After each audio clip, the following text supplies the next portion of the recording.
على رسوله الكريم أما بعد أعوذ بالله من الشيطان الرجيم بسم الله الرحمن الرحيم وإذ جعلنا البيت مثابة للناس وأمنا واتخذوا من مقام إبراهيم مصلى وأهدنا إلى إبراهيم وإسماعيل أن طهرا بيتي للطائفين والعاكفين والركع السجود وإذ قال إبراهيم رب اجعل هذا بلدا آمنا وارزق أهله من الثمرات من آمن منهم بالله واليوم الآخر قال ومن كفر فأمتعه قليلا ثم أضطره إلى عذاب النار وبئس المصير صدق الله العظیم۔ گزشتہ آیات مبارکہ میں بنی اسرائیل کو مخاطب کرتے ہوئے اس حقیقت کو واضح کیا تھا کہ ابراہیم علیہ السلام کی طرف تم اپنی نسبت کرتے ہو اور اپنے آپ کو ابراہیم علیہ السلام کا وارث اور جانشین قرار دیتے ہو، جبکہ ابراہیم علیہ السلام وہ اولو العزم انسان ہیں کہ جنہیں بہت ساری مشکلات اور پریشانیوں اور مصائب سے گزرنا پڑا، اور انہوں نے بڑی ہمت استقامت کے ساتھ ان تمام مشکلات میں کامیابی حاصل کی، اور اللہ نے ان کو انسانیت کا امام بنایا۔ امامت کا منصب بہت اونچا ہوتا ہے جو انسانیت کے لیے ضابطے قوانین زندگی گزارنے کے لیے متعین کرتا ہے۔ تو حضرت ابراہیم علیہ السلام نے ساتھ اللہ سے یہ دعا بھی کی تھی کہ یہ امامت کا منصب میری اولاد میں بھی جاری رہنا چاہیے جو انسانیت کی رہنمائی کرتے رہے، لیکن اللہ نے واضح کر دیا تھا کہ آپ کی اولاد میں سے جو ظالم ہوں گے ان کے لیے میرا عہد نہیں ہے، ان کو یہ امامت کا منصب ملنے والا نہیں ہے۔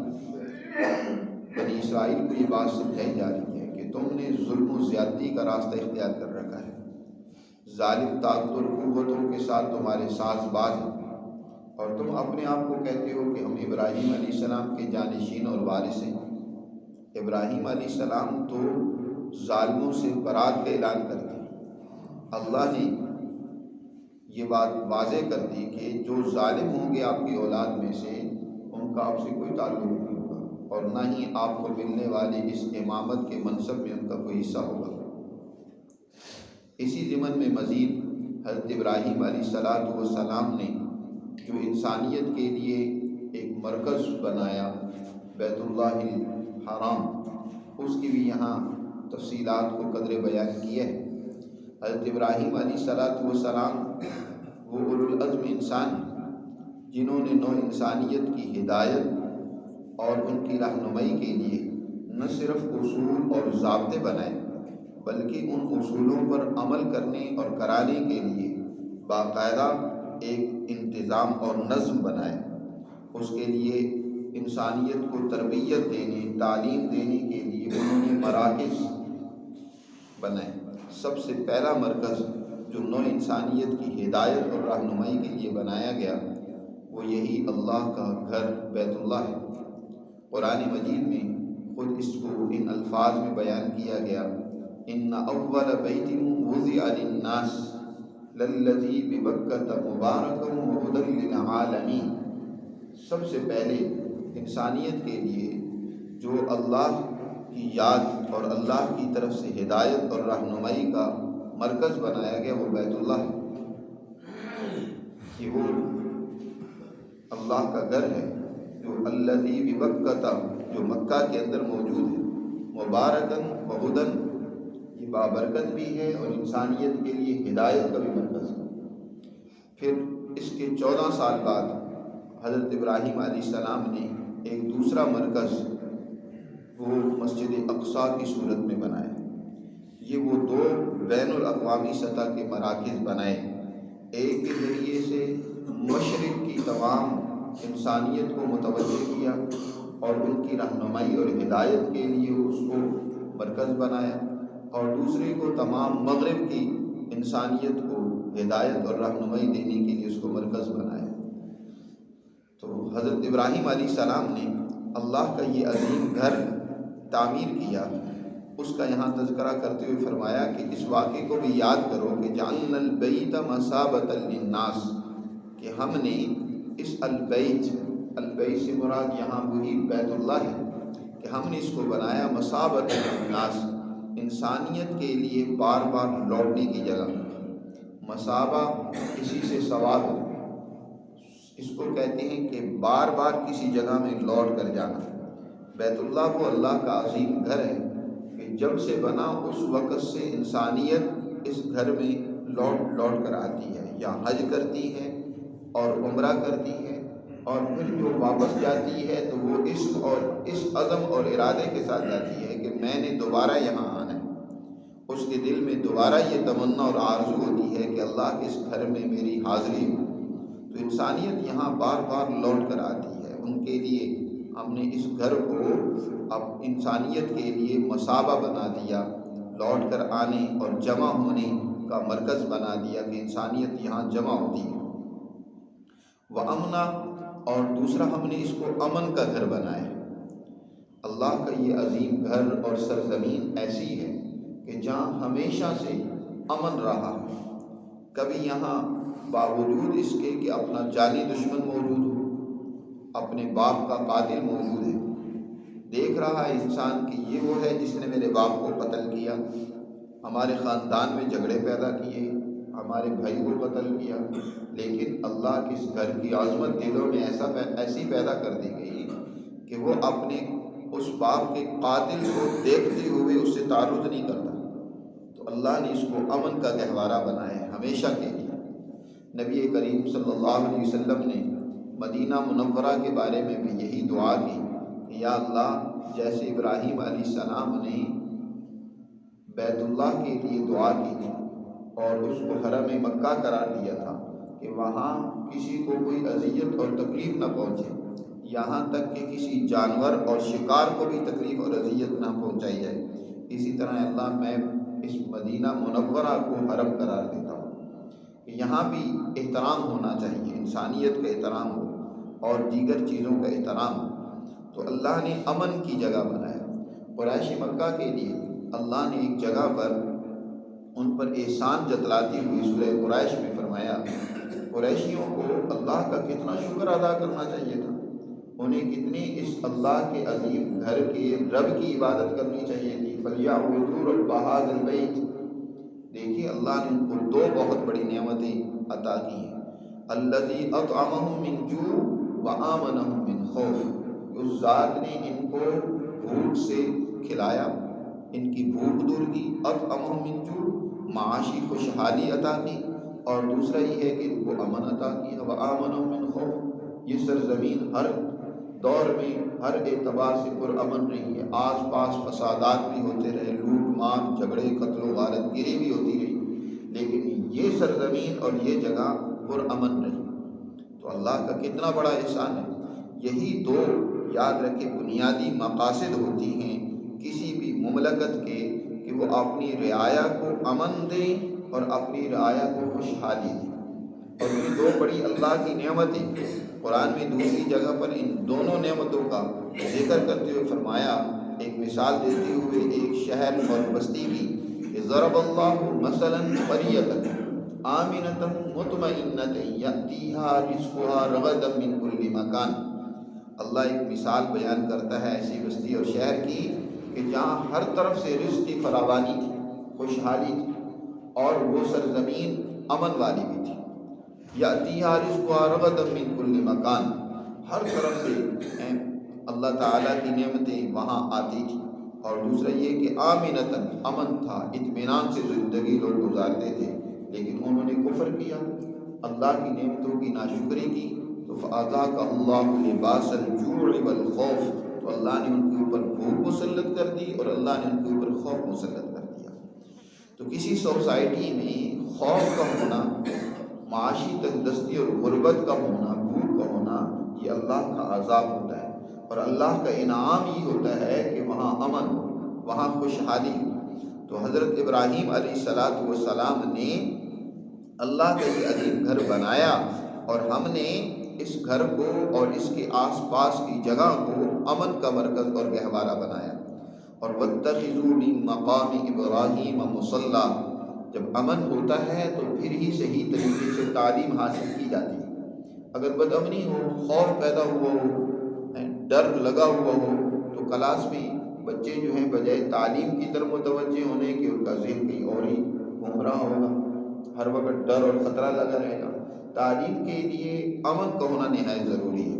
اس لیے اللہ تعالیٰ نے ارشاد فرمایا کہ بناؤ تم ابراہیم کے کھڑے ہونے کی جگہ کو مصلی، نماز کی جگہ. جہاں ابراہیم علیہ السلام کھڑے ہوئے اور انہوں نے بیت اللہ کی تعمیر کی ہے، تم وہاں پر نماز پڑھو، حرم میں نماز پڑھو، مسجد حرام میں بیت اللہ کے ارد گرد نماز پڑھو. مقام ابراہیم ایک مخصوص پتھر بھی ہے، جیسے حجر اسود، یہ اللہ کا وہ پتھر ہے جو انسانوں کے گناہوں اور معاصی کو دھونے کے لیے اتارا تھا. یہ در حقیقت شروع میں تو یہ پتھر اس لیے تھا کہ اس پر لوگ ہاتھ رکھ کر عہد لیا کرتے تھے، عہد کیا کرتے تھے کہ وہ کبھی اللہ کی نافرمانی نہیں کریں گے، شرک نہیں کریں گے. جیسے کوئی عہد کرتا ہے، جیسے حلف اٹھاتا ہے کہ وہ اللہ کے قوانین کی پاسداری کرے گا، تو اس پتھر پر ہاتھ رکھ کر جو بھی یہاں آتا تھا وہ گویا یہ عہد کر کے جاتا تھا کہ وہ اب نافرمانی کی زندگی نہیں گزارے گا. اب وہی عہد، اس کی یاد تازہ کی جاتی ہے. لیکن آج مسلمان اس کو برکت کے لیے چوم تو لیتا ہے، لیکن یہ عہد کر کے نہیں آتا. اپنے دل میں یہ بات مضبوط کر کے رچا بسا کر نہیں آتا کہ اللہ سے عہد کر کے جائے کہ میں اب دنیا میں جب جاؤں گا واپس اپنے مقام پر تو میں اللہ کی نافرمانی نہیں کروں گا، اس کے قوانین اور احکامات کی پابندی کروں گا. تو یہ ایک پتھر اتارا تھا. دوسرا پتھر یہ مقام ابراہیم والا ہے کہ حضرت ابراہیم علیہ السلام نے اس پر کھڑے ہو کر اللہ کے عظیم گھر بیت اللہ کی تعمیر کی تھی. اور اس پر حضرت ابراہیم علیہ السلام کے شروع میں قدموں کے نشانات بھی تھے. بعد میں رفتہ رفتہ لوگوں کے چھونے کی وجہ سے اس کے نشانات مدھم پڑ گئے. اور یہ پتھر شروع میں بیت اللہ کے ساتھ ہی نصب تھا، حجر اسود کی ایک طرف. بعد میں حضرت عمر فاروق رضی اللہ تعالیٰ عنہ نے اس کو پیچھے ہٹا کر نصب کروا دیا. اور یہ وہ جگہ ہے جہاں سب سے پہلے فتح مکہ کے موقع پر حضرت عمر فاروق رضی اللہ تعالیٰ عنہ نے نبی کریم صلی اللہ علیہ وسلم سے درخواست کی کہ ہم اس جگہ کو کیوں نہ مصلی بنا لیں، نماز پڑھنے کی جگہ بنا لیں. یہ متبرک جگہ ہے، یہاں ہمیں نماز پڑھنی چاہیے، نفل نماز پڑھنی چاہیے. اللہ نے اسی موقع پر یہ آیت مبارکہ نازل کی اور فرمایا وَاتَّخِذُوا مِن مَّقَامِ إِبْرَاهِيمَ مُصَلًّى، اور بنا لو تم ابراہیم کے کھڑے ہونے کی جگہ کو نماز پڑھنے کی جگہ بنا لو. وَعَهِدْنَا إِلَىٰ إِبْرَاهِيمَ وَإِسْمَاعِيلَ، اور ہم نے حکم دیا تھا ابراہیم اور اسماعیل کو بھی. عہد کا جب صلہ الہ آ جاتا ہے، یعنی اس کے بعد الہ آ جاتا ہے، تو اس کا معنی ہوتا ہے حکم دینا، وحی کرنا. تو ہم نے ابراہیم اور اسماعیل کو عہد دیا تھا، یعنی حکم دیا تھا کس بات کا کہ ان طہرا بیتی للطائفین، کہ میرے گھر کو پاک صاف رکھو. کن کے لیے؟ طائفین کے لیے، عاکفین رکوع کرنے اعتکاف کرنے والوں کے لیے، والرکع السجود، اور رکوع کرنے والوں کے لیے اور سجدہ کرنے والوں کے لیے. ابراہیم علیہ السلام کو یہ اللہ نے حکم دیا تھا. اور یہ حکم جیسے بیت اللہ کے لیے ہے، بیت اللہ کی جس قدر بیٹیاں دنیا بھر میں جتنی مساجد ہیں ان کے لیے بھی یہی حکم ہے کہ انہیں پاک اور صاف رکھا جائے. وہاں کسی قسم کی ظاہری نجاست اور گندگی بھی نہیں ہونی چاہیے. وہاں کسی قسم کا شرک، کسی قسم کی وہاں شور و شرابہ اور غلاظت ذہنوں کو تشویش میں مبتلا کرنے والی نہیں ہونی چاہیے، بات نہیں ہونی چاہیے. طہارت کی ضد نجاست ہے. طہارت کی حقیقت یہ ہے کہ جب انسان طہارت اور پاکیزگی حاصل کر لیتا ہے تو اس کے قلب میں، اس کے باطن میں ایک خاص قسم کا انشراح اور اطمینان پیدا ہوتا ہے. اور نجاست کے نتیجے میں جب انسان نجس ہوتا ہے، ناپاک ہوتا ہے، یا اس کے بدن پر ناپاکی لگی ہوتی ہے تو اس کی طبیعت میں خاص قسم کا انکباس اور بے چینی پیدا ہوتی ہے. تو کوئی بھی ایسا عمل کوئی بھی ایسی بات، جو کوئی بھی ایسا فعل جو انسان کی طبیعت میں انقباض پیدا کر دے، وہ نجاست کہلاتی ہے۔ تو طہارت کا تعلق صرف اسی سے نہیں ہے کہ کوڑا کباڑ اٹھا کر باہر پھینک دیا جائے، یہ بھی طہارت کا حصہ ہے، کیونکہ اس سے بھی انسانی طبیعت گھن کرتی ہے، اس کو بے چینی پیدا ہوتی ہے۔ صاف ستھری جگہ ہو تو اس کو اطمینان ہوتا ہے، بدن پر صاف ستھرے کپڑے ہوں، بدن پر میل کچیل اور نجاست نہ ہو تو اس کو اطمینان ہوتا ہے۔ یہی وجہ ہے کہ جب ایک انسان وہ جنابت کی حالت میں ہو یا اس نے قضاء حاجت کی ہو، ناپاک ہو، تو اس کی طبیعت میں ایک بے چینی سی ہوتی ہے۔ جب وہ اس کو دور کر لیتا ہے تو اس کو اطمینان اور انشراح حاصل ہوتا ہے۔ اس لیے نبی کریم صلی اللہ علیہ وسلم نے ہر وقت باوضو رہنے کی بھی ترغیب دی ہے کہ انسان کی طبیعت میں وہ طہارت اور پاکیزگی کے نتیجے میں سکون اور اطمینان کی کیفیت رہنی چاہیے۔ جب بے اطمینانی ہوتی ہے تو انسان مختلف الجھنوں میں اور پریشانیوں میں مبتلا ہو جاتا ہے۔ تو جیسے یہ چیزیں انسان کو بے چین کرتی ہیں، اسی طرح کسی کو گالی دینا، کسی کی مذمت کرنا، کسی کو برا بھلا کہنا، اور خاص طور پر مسجدوں کے اندر اس طرح کی لڑائی جھگڑے اور اختلافات پیدا کرنا، چودراہٹیں اور مسجدوں کے اندر شور و شغب کرنا، یہ بھی در حقیقت طہارت کے منافی ہیں، نجاست کا ذریعہ ہیں۔ ان سے بھی مسجدوں کو پاک ہونا چاہیے۔ حضرت ابراہیم اور حضرت اسماعیل علیہ السلام اور اسی طرح ان کے ماننے والے جو ان کے جانشین ہیں، ان کو بھی یہی حکم ہے کہ ابراہیم اور اسماعیل کو بھی ہم نے حکم دیا تھا، اور وہ حکم اب ان کے ماننے والوں کی طرف لوٹتا ہے، کیونکہ ہمیں حکم یہ دیا گیا کہ وَاتَّبِعْ مِلَّةَ إِبْرَاهِيمَ حَنِيفًا، ابراہیم کی ملت کی تم نے پیروی کرنی ہے، ابراہیمی احکامات پر تم نے چلنا ہے۔ وہ انسانیت کے امام تھے، اسی حنیفیت، دین حنیفیت کے احیاء کے لیے جناب رسول اللہ صلی اللہ علیہ وسلم کو اللہ نے دنیا میں بھیجا ہے۔ حضرت ابراہیم علیہ السلام نے دعا کی تھی کہ اللہ اب ایسا عظیم رسول بھیجیے گا، اس کا ذکر آگے آ رہا ہے، ربنا وبعث فیہم رسولا منہم، جو میری اس ملت کے احیاء کے لیے کردار ادا کرے گا۔ تو حضرت ابراہیم علیہ السلام کو یہ حکم ملا، تو ہم مسلمانوں کے لیے بھی یہی حکم ہے کہ اپنی مسجدوں کو پاک صاف رکھیں، ان کو ہر قسم کی نجاست سے، ہر قسم کی آلودگی سے، جس سے انسانیت کو تشویش پیدا ہو، ان کی طبیعتوں میں خرابی پیدا ہو، اس سے پاک صاف ستھرا رکھا جائے، وہاں اس قسم کی کوئی خرابی پیدا نہ کی جائے۔ تو فرمایا اس بیت اللہ کو پاک رکھو، کن کے لیے؟ طائفین کے لیے۔ طائفین کا ایک معنی تو طواف کرنے والے، اس گھر کا طواف کرنے والے، ان کے لیے اس کو پاک صاف رکھیں۔ دوسرا طائفین کا معنی ہے کہ باہر سے آنے والے، جو یہاں کے رہنے والے ہیں ان کے لیے عاکفین کا لفظ استعمال ہوا کہ یہاں رہنے والے جو لوگ ہیں ان کے لیے بھی اس کو پاک صاف رکھو، اس لیے دوسرا جملہ بیان فرمایا طائفین کے بعد والعاکفین۔ اور عاکفین کا معنی اعتکاف کے بھی آتی ہے، یہ دونوں معنی مراد ہیں کہ جو نماز پڑھنے کے بعد وہاں ٹھہریں۔ پہلے حکم یہ دیا تھا کہ جب تم مقام ابراہیم پر آؤ تو نماز پڑھو، سب سے پہلے مسجد میں جب آئیں تو نماز پڑھنی چاہیے، نفل نماز، فرض نماز کا ٹائم ہو تو پھر فرض پڑھیں سب سے پہلے، پھر کوئی نفل یا سنت نہیں پڑھنی چاہیے، فرض کا ٹائم ہو جائے تو۔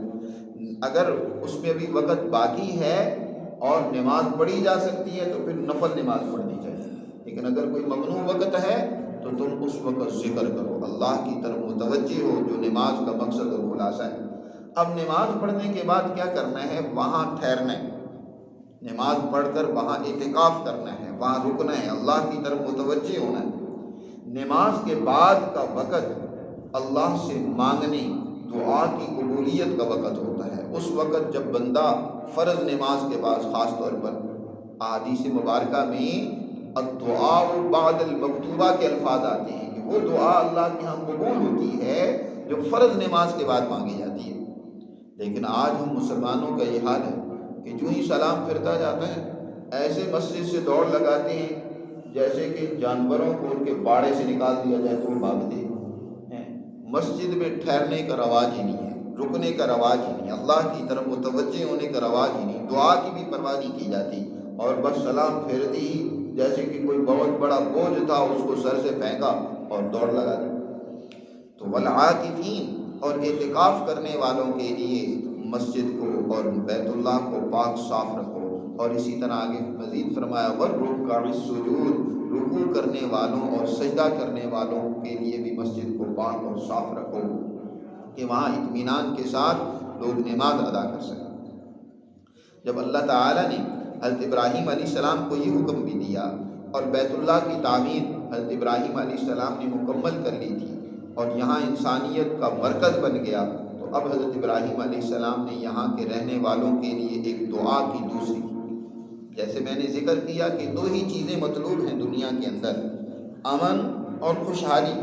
تمام انبیاء علیہ الصلاۃ والسلام نے اپنی امتیوں کے لیے یہ دو چیزیں ہیں ان کے لیے پیدا کرنے کی کوشش کی۔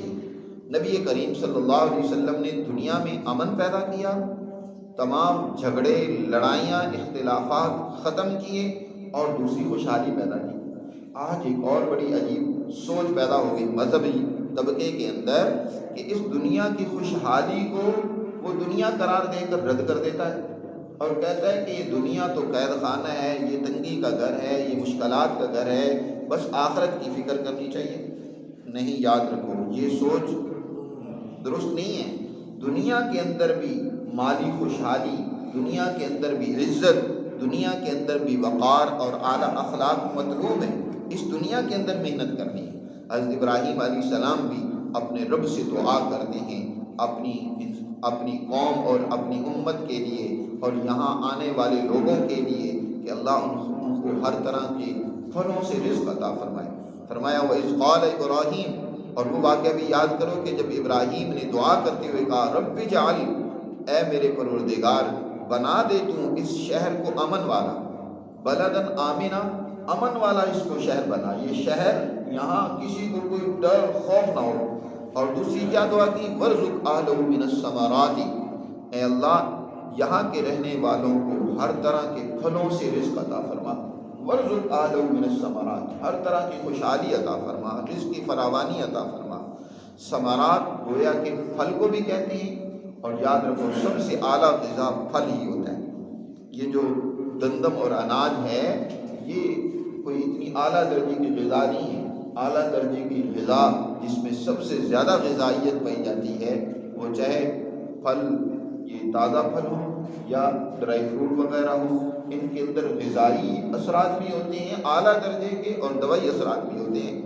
تو اعلیٰ درجے کی غذا حضرت ابراہیم علیہ السلام یہاں کے رہنے والوں کے لیے، اپنی اولاد کے لیے اللہ سے مانگتے ہیں کہ اللہ وَارْزُقْ أَهْلَهُ مِنَ الثَّمَرَاتِ، اے اللہ یہاں پھلوں سے ان کو رزق عطا فرما۔ اور حضرت ابراہیم علیہ السلام کو پیچھے جب انہوں نے اپنی اولاد کے لیے امامت کی دعا کی تھی تو اللہ تعالیٰ نے واضح کر دیا تھا کہ لا ینال عہد الظالمین، یہ ہماری امامت کا منصب ظالم لوگوں کے لیے نہیں ہوگا، چاہے وہ آپ کی اولاد میں سے ہی ہوں، ان کو انسانیت کا ہم امام نہیں بنا سکتے جو ظلم کریں گے۔ تو حضرت ابراہیم علیہ السلام نے اسی بنیاد پر یہاں رزق کی فراوانی کا جب سوال کیا تو اس میں بھی ایمان کی قید لگا دی۔ فرمایا رزق کی فراوانی عطا کیجیے، من آمن منہم باللہ والیوم الآخر، ان میں سے جو بھی اللہ پر ایمان لائیں اور آخرت کے دن پر ایمان لائیں ان کے لیے رزق کی فراوانی ہونی چاہیے۔ قال ومن کفر، اللہ نے فوراً فرمایا نہیں، دنیا کے اندر رزق کی فراوانی اور نعمتیں اللہ نے سب کے لیے پیدا کی، چاہے دنیا میں کوئی کافر ہے، چاہے کوئی مسلمان ہے، چاہے کوئی فرما بردار ہے، چاہے کوئی نافرمان ہے، یہ دنیا کی نعمتیں تو اللہ نے سب کے لیے پیدا کی ہیں۔ یہ سوچ بھی غلط ہے کہ صرف کافروں کے لیے اللہ نے رکھی ہیں۔ بہت سارے لوگ کہہ رہے ہوتے ہیں یہ نعمتیں تو صرف کافروں کے لیے دنیا کی، نہیں، حضرت ابراہیم تو ایمان والوں کے لیے دعا کر رہے ہیں۔ اللہ نے فرمایا کہ نہیں، دنیا میں بلا تفریق، رنگ، نسل، مذہب، ہر ایک کے لیے ہم نے یہ نعمتیں پیدا کی ہیں۔ قال ومن کفر فأمتعه قلیلا، جس نے کفر کیا، اللہ کے مقامات کی نافرمانی کی، ہم اس کو بھی تھوڑا اس دنیا میں فائدہ دیں گے، اس کو بھی نفع دیں گے، وہ بھی دنیا کی زندگی گزارے۔ یہ دنیا تو دارالامتحان ہے، سب کے لیے ہم نے برابر اس کو پیدا کر دیا، لیکن ثم اضطره الى عذاب النار، وہ دنیا میں تھوڑا وقت مزے کر لے، لیکن اگر اس کا عمل درست نہ ہوا، اس کا کردار منفی اور ظلم پر مبنی ہوا تو ہم اس کو جہنم کی طرف مجبور کر کے لے جائیں گے اور اس پر سختی کریں گے اور اس کو جہنم کا ایندھن بنائیں گے۔ وبئس المصیر، اور جہنم بہت ہی بری ہے جگہ لوٹنے کی، وہاں جو پہنچا اس کے لیے تو بہت بری اور بدترین سزا ہوگی۔ تو ان آیات مبارکہ میں اللہ سبحانہ و تعالی نے حضرت ابراہیم علیہ السلام نے جو اللہ کا یہ عظیم گھر تعمیر کیا اور یہاں کے رہنے والوں کے لیے جو امن اور خوشحالی کی دعا کی، اور خاص طور پر بیت اللہ الکریم کو جس مقصد کے لیے بنایا اور اسے پاک صاف رکھنے کا حکم دیا، اس کو بیان کیا ہے۔ اللہ تعالی ہمیں بھی ابراہیم علیہ السلام کے نقش قدم پر چل کر اپنی مساجد کو پاک اور صاف ستھرا رکھنے، اس کو امن کا مرکز بنانے اور انسانیت کے درمیان جو بھوک اور افلاس پیدا ہو چکی ہے اس کو مٹانے اور خوشحالی پیدا کرنے کا مرکز بنانے کی ہمیں ضرور توفیق دے۔ اور آج اس بات کی ضرورت ہے کہ ہم اس حوالے سے کردار ادا کریں۔ اللہ ہمیں سمجھ نصیب